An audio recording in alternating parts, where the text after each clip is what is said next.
За энэ дотроос эрчим хүчний салбар дээр бол үнэхээр эргэлзээ байна. Ягаад гэвэл энэ дээр жишээлбэл либералчлал гэж ярьж байна. Чөлөө зах зээл гэж ярьж байна. Яг энэ цаана юу хэлж байгаа, юуг өөрчлөх вэ бид нар нарийн тодорхой төсөөлөлгүй нэгдсэн бодлогогүй байгаа байхгүй. Жишээл дамжуулахыг төрд аваад бусдыг нь хувь байх юм бол үнийг тогтооно тэр бол худлаа. Тэгээ одоо бол яг хувийн тоглогчдыг оруулах нь яхахгүй зөв, өөрхөн зөв, бүр олноор нэмэх хэрэгтэй. Гэхдээ яг одоо барьж байгаа цахилгаан эрчим хүчний үнийг бага барьж байгаа чинь бол яг шулуухан хэлэхэд бол ТЭЦ 4 шүү дээ. Тэг яг ТЭЦ 4-ийн жишээлбэл тэр төрийн өмчтөг үйлдвэрлэгчдийн хэдэн хувийг нь тэр цөөхөн хувийг нь хэн ямар бодлоор аваа сууж явах юм бэ? Тэрний цаана ингэн тэгнэ тодорхой бодлого байхгүй бол үнэхээр жоохон эргэлдэж байна. Эрчим хүчний салбар дээр яг тэр улс төрийн манлал үнэхээр байхгүй байна. Дараагийн үеч нэмээд юу авчихсан? Энд чинь юу болж байгаа вэ? Хугацаа дууссан биз дээ. 2 удаа тодруулчихэд байна. За нэмэлт 1 минут.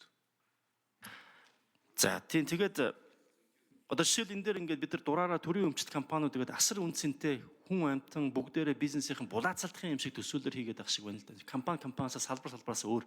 Жишээл 15% хөвчлөгдсөн байгаа. 34% хөвчлөгдсөн байгаа. Хин яг энийг сонирхоод биржээр дамжуулаад хувьцааг нь аваад дараа нь хөвчлөгдөхөөр нь 51% нь авна, 100% нь авна гэж сууж явах юм бэ. Яг ингээд бодиттой эрэлтийн санхүүгийн тэр хөрөнгө оруулалтын сонирхлын тооцоо байхгүй байхгүй. Булаацлаад авна гэсэн төсөөлөл байх. Яг үндэл 15% та бүхэн төсөөлдөө. Төрийн өмчийн 15%-ыг авчаад мөнгө оруулчаад юуг нь өөрчлөн, юунд нөлөөлөд яаж өөр өгөөж авныг сууж байгаа юм. Ингээд бодохоор энэ бодиттой биш байгаа. Тэгэхээр хөвчлөл бол баг пул пал гэдэг юм яг тодорхой хувьцсахгүйг хувьцахгүй байсан дээрээ. Дээр нь дараагийн юу вэ? Цагуугийн цорооноос асуусан хариулт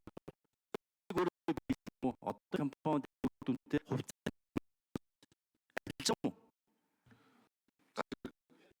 санхүүгээ зохицуулахаар дээрэс нь хөрөнгийн биржийн захирал гэж шинэ хүн аана байна. За та нар хариул. Хөрөнгийн бирж гол нь бэлнэ үү? Монголын хөрөнгийн биржээр одоо компаниуд хувьцаагаа нээлттэй арилжаалах потенциал байна уу? Үнэ хэлнэ шүү. 3 дугаар микрофон. За та бүхэн энэ өдрийн мэнд хүргэе. Санхүүгийн цэцүүлэх хорооны үнцаасны газрын дарга Дүлгүн байна. За найдлаа гишүүний асуултанд хариулъя. За гишүүний яг хэлсэнчлэн бол мэдээж 2022 онд одоо батлагдсан одоо үндсэн чиглэлийн бол 25 компани байгаа. За нэмээд төрийн банк бас одоо хувьчлах чагсаалтанд ороод гарсан. За үүнтэй холбогдуулаад бол Монголын хөрөнгийн бирж болон одоо төрийн банк хоёр бол 2022 он болон 2023 онд бол амжилттайгаар бол хувьцаагаа олон нийтэд санал болгоод төвчлэх үйл ажиллагаа бол амжилттай хэрэгжиж дууссан байна. За нөгөө талаас бол мөн Монголын хөрөнгийн бирж мөн Монголын ахлах холбоо үндэсний давхар даатгал хувьцаа компаниуд адил бол хүсэлтээ өгөөд за холбогдох шийдвэрүүдийг бол гаргасан байдаг. За санхүүгийн зохицуулах хороонд бол үндэсний давхар даатгалыг бол 2023 онд Монголын захиргааны холбоог бол 2024 онд тус бол энэ бүртгэх шийдвэрүүд гарсан. За түүнээс гэхдээ тус компанийн хувьд бол яг энэ үндсэн одоо хөрөнгө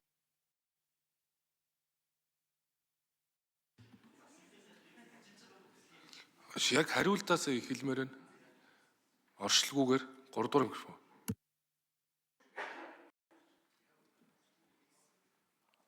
За одоогийн байдлаар бол Монголын хөрөнгийн бирж дээр бол нийтдээ 13 компани байгаа. Тэгээд компаниудын хувьд бол бид бүхэн сүүлийн жилүүд бол оруулсан одоо яг томоохон өөрчлөлтийн хүрээнд бол компанийн засаглалыг сайжруулах дээр бол компани засаглалын кодексыг баталсан байгаа. Тэгэхээр энэ кодексыг дагуу мөрдөж одоо хэрэгжүүлэх шаардлагатай.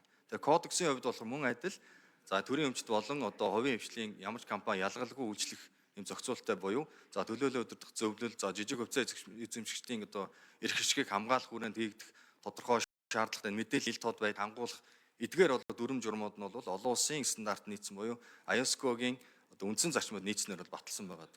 За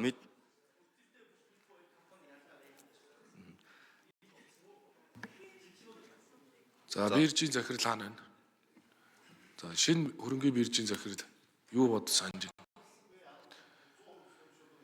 За хөрөнгийн биржийн захирал үннээ хэл боломж байгаа мó байхгүй мó? Танаа биржээр энэ олон компаниудыг хувьцааг нь гаргаад гадна дотны мэрэгжлийн хөрөнгө оруулагч нар орж ирж чадах юм уу? 3 дугаар микрофон. За Монголын хөрөнгө бирж Хувьцаат компаниг гүйцэтгэгч Мөнхбат найдлага гишүүний асуултанд хариулъя. За 25 оны 12 дугаар сарын байдлаар хөрөнгөний биржийн нийт зах зээлийн үнэлгээ 13 их найд 250 тэрбум төгрөг байна. За үүнээс хөрвөх чадвар бол ойролцоогоор 5-аас 6 жил буюу сүүлийн 3 жилийн унтчаар бол жилд 1.2-оос 1.3 их найд төгрөгийн үн цаасыг арилжаасан ийм эргэлттэй байдаг. За 2023-нд олон улсын KPMG байгууллагын хийсэн судалгаагаар бол нийт ритейл зах зээл 2.8 хүртэл их найд төгрөгийн их үүсвэрийг татах боломжтой гэсэн ийм судалгаа гарсан байдаг. За засаглалын хувьд хөрөнгөний бирж өөрөө IPO хийснээр 34% гаргасан. Төлөөлөл удирдах зүйлийн 9 гишүүнийх нь дийлэнх олон буюу 5.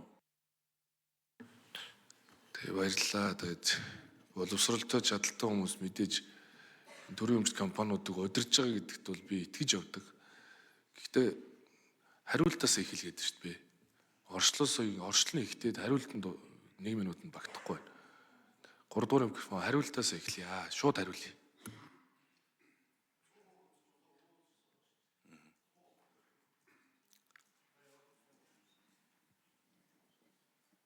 За ер нь бол олон улсын жишгээ харах юм бол одоо ихэнх хөрөнгөний биржүүд бол олон нийтэд нээлттэй хувийн хвшлийн одоо эзэмшил нь дийлэнх байдаг. Тэгэхээр энэ жишгээ дагаад бол дийлэнх хувьцааг нь бол хувийн хвшилд хувьчлах нь зөв гэж би бол хувийнхаа хувьд бол үзэж байгаа.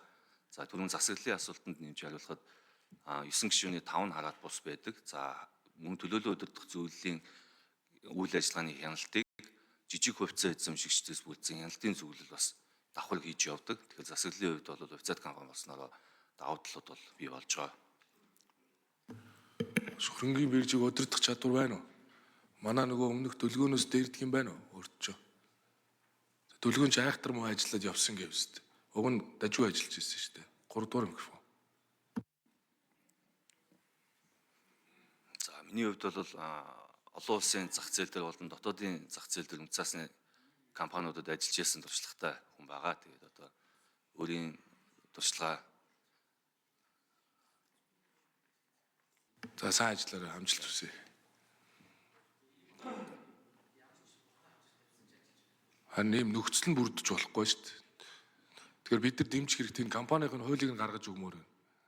Тэг хүнээсээ болоод байгаа маалга байна шүү дээ бас. Тэм учраас компанийн хууль тэр өмчийн хууль хурдан гаргаж өгөө гэд жил болж байгаа шүү дээ. Тэг одоо зингэл даргач гэсэн ингээ хууль нь гараагүй учраас ажил хийхэд нэр үнэхээр нөхцөл үнд. Тэг хуулийн одоо өөрийн төвийг гişүүн ахлан сайн зориг гişүүн новин жимэг гişүүн та гурав одоо энэ 3 сарын 15-нд эхний 2-7 хоногт оруулж ирээд батлахгүй бол одоо яг ийм байдалтай байна. Хуулиа гаргая.